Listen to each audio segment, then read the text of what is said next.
अभी तक हम समय और कार्य का जो प्रश्न है उसमें हम अभी 5 टाइप के पढ़ चुके हैं।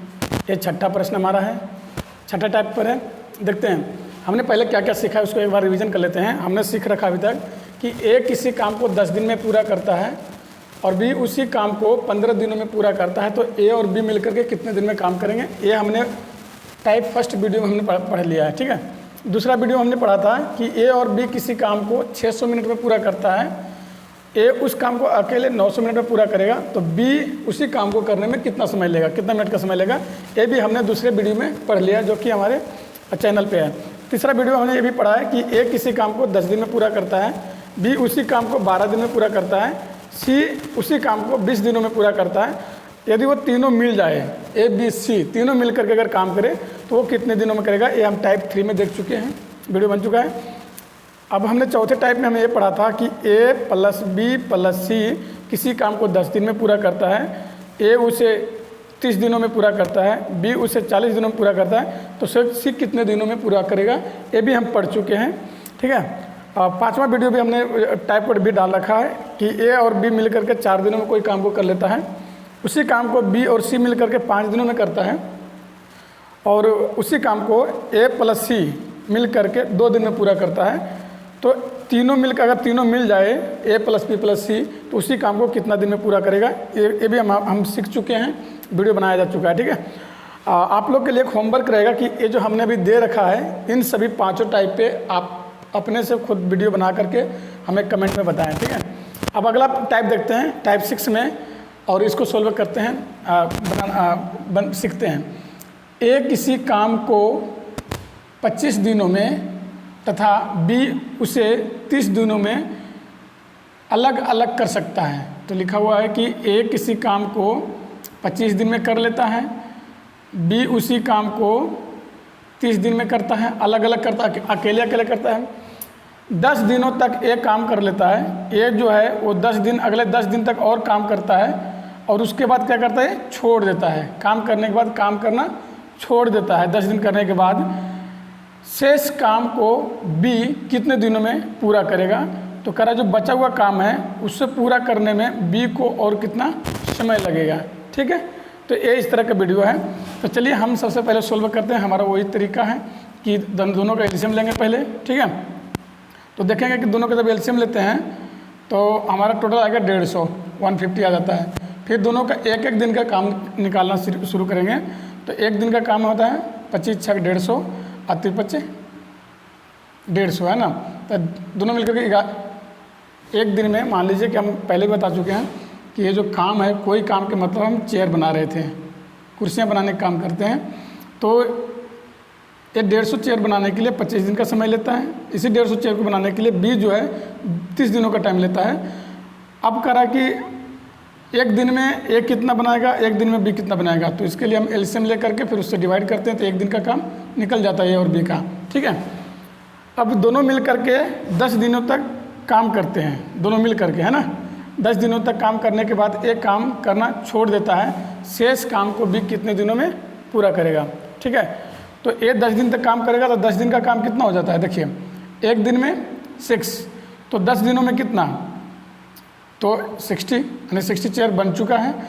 रिमेनिंग कितना बचेगा, तो हमारे पास जो टोटल काम था वो था 150 चेयर बनाना था, 60 हो चुके हैं, तो कितना बच गया 90। अब 90 को पूरा करने के लिए बी कितना समय लेगा, तो बी का जो काम करने जो समय लेगा वो टोटल जो बचा हुआ रिमेनिंग काम जो है वो, और एक दिन का जो काम करने की उसकी क्षमता है, एक दिन में कितना कुर्सी बनाता है, उससे अगर हम डिवाइड कर दें तो दिनों की संख्या आ जाएगा। तो 90 ऊपर रखेंगे और नीचे 5 से डिवाइड कर देंगे, एक दिन के जो काम करने की क्षमता है, तो 18×95 ये 18 दिन आ जाएगा। ठीक है, तो इस वीडियो को ध्यान से देखिए और समझिए कि 18 दिन में पूरा कर लेगा। ठीक है, तो इसमें क्या था कि ए किसी काम को और बी अलग अलग करने को वो तो क्षमता तो दे रखा है, पर ए 10 ही दिन काम करता है और छोड़ देता है, तो बाद में जो शेष काम है वो बी कितना दिन में पूरा करेगा। इस तरह का प्रश्न था, इस टाइप का था। तो आप इस प्रश्न को सही से देखें, समझें और बनाने की कोशिश करें। ठीक है, देखिए इससे अभी मैंने इससे मतलब बनाया गया है कि ए किसी काम को 25 दिन में, बी किसी काम को 30 दिन में करता है, और एक 10 दिन काम करने मतलब अकेले काम कर रहा था और 10 दिन के बाद वो छोड़ देता है, तो बचे हुए काम को बी कितने दिन में पूरा करेगा, ये हम इसी वीडियो में पहले सीख चुके हैं। ठीक है, अब टाइप 7 पे चलते हैं। टाइप 7 में कहा गया है कि ए और बी अलग अलग किसी काम 20 और 25 दिनों में पूरा कर सकते हैं। किसी काम को ए और बी अलग अलग 20 और 25 दिनों में पूरा कर सकते हैं। 5 दिनों तक एक साथ काम करने के बाद ए ने काम करना छोड़ दिया, यानी कि 5 दिन तक दोनों एक साथ काम कर रहे थे, फिर उन्होंने छोड़ दिया, ए छोड़ चुका है।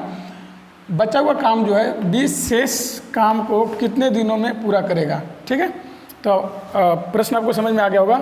लिखा हुआ है कि ए उस काम को अकेले अगर करना चाहे तो 20 दिन में कर रहा था, बी उसी काम को 25 दिनों में कर रहा था, और ए प्लस बी दोनों मिल करके अगले 5 दिन तक काम किया है। अब कितना काम किया वो हम देखेंगे। ठीक है, तो जो शेष जो रिमेनिंग काम है, शेष काम जो है, शेष काम को बी कितने दिनों में पूरा करेगा ये हमें पता करना है। ठीक है, समझ रहे हैं। तो देखिए, सबसे पहले हम इन दोनों को एलसीएम लेते हैं। एलसीएम लेने के बाद इसको जब एलसीएम लेंगे तो ये होगा 150, जो कि हम इस काम को हम हमेशा मानते हैं चेयर मान करके चलते हैं कि चेयर है एक ऐसा एक काम जो है वो काम है चेयर बनाने का। 150 चेयर बनाने के लिए ए 20 दिनों का समय लेता है और बी 25 दिनों का समय लेता है। ठीक है, और अब हम देखेंगे कि दोनों को एक दिन का काम करने की क्षमता क्या है। ठीक है, तो इससे इसको भाग देंगे तो आएगा, सॉरी एक गलत है, सॉरी 100 आएगा, 100 आएगा यहाँ पे। एलसीएम जब हम लेंगे तो 100 आ जाएगा। तो इस 100 को 100 चेयर बनाने का काम है, तब इससे हम इसको डिवाइड देंगे तो यहाँ पर 5 आ जाएगा, और इससे इसको हम जब डिवाइड करेंगे तो यहाँ पर 4 आ जाएगा। ठीक है, और दोनों एक दिन में दोनों मिल करके 9 यूनिट काम करता है, मतलब 9 कुर्सियाँ बनाता है। समझ में, ए 20 दिन में काम कर रहा था, बी 25 दिनों में काम कर रहा था। दोनों को एलसीएम लिया गया कामों को, तो 100 आया। हम उस 100 जो आया है उसको हम चेयर माना गया है कि जो काम है वो चेयर मतलब कुर्सी बनाने का काम है। तो 100 चेयर को बनाने के लिए ए 20 दिन का समय लेता है, 100 चेयर को बनाने के लिए बी 100 दिनों का 25 दिनों का मतलब 25 दिनों में बी बनाता है 100 चेयर को। तो हम देखते हैं कि इनकी कार्य करने की जो एक दिन का काम करने की क्षमता क्या है। तो देख रहे हैं कि ए एक दिन में 5 कुर्सी बनाता है और बी उसी 100 कुर्सी को बनाने के लिए मतलब हर दिन 4 कुर्सी बना लेता है। अब कहता है कि 5 दिन तक काम किया, तो देखिए 5 दिन तक काम किया दोनों मिलकर के, है ना। तो 5 दिन तक काम करेगा और एक दिन में दोनों मिलकर के 9 कुर्सी बनाएगा। तो हम यहाँ 9 से क्या कर देंगे, मल्टीप्लाई कर देंगे, तो हमारा हो जाएगा कितना 45 चेयर्स हमारा काम हो चुका है। 100 चेयर बनाने थे, दोनों मिलकर के 5 दिनों में 45 चेयर बना चुका है। तो रिमेनिंग चेयर कितना है, अभी भी रिमेनिंग वर्क कितना है देखेंगे। तो रिमेनिंग वर्क जो है, बचा हुआ जो काम है, शेष काम जो है वो है 55, है ना, यूनिट बचा हुआ है। अब ये जो 55 बचा हुआ है रिमेनिंग वर्क, है ना, उसको पूरा करने के लिए अब ए ने तो काम छोड़ दिया, बी शेष काम को पूरा करेगा। तो 55 यूनिट जो है मतलब 55 चेयर बनाने के लिए अब जो शेष काम जो है उसको बी जब पूरा करेगा तो कितना समय लेगा। तो समय निकालने के लिए हम क्या करेंगे, टोटल वर्क जो अभी बचा हुआ है उसको और इसका एक दिन काम करने की क्षमता जो है, एक दिन में जो 4 चेयर बनता है वो 4 से डिवाइड कर देंगे, एक दिन का काम करने की क्षमता, तो हमारा डेज आ जाएगा। अब इससे इसको जब हम डिवाइड करेंगे तो आप करके देखिएगा, यहाँ आएगा 13, 4 जा कितना होता है 52, बच जाएगा रिमेनिंग यहाँ 3 और यहाँ पे 4। इतना डेज में वो इस काम को, बचा हुआ काम को पूरा कर लेगा। ठीक है, तो आप समझ गए होंगे कि इसको कि कैसे बनाया जाता है।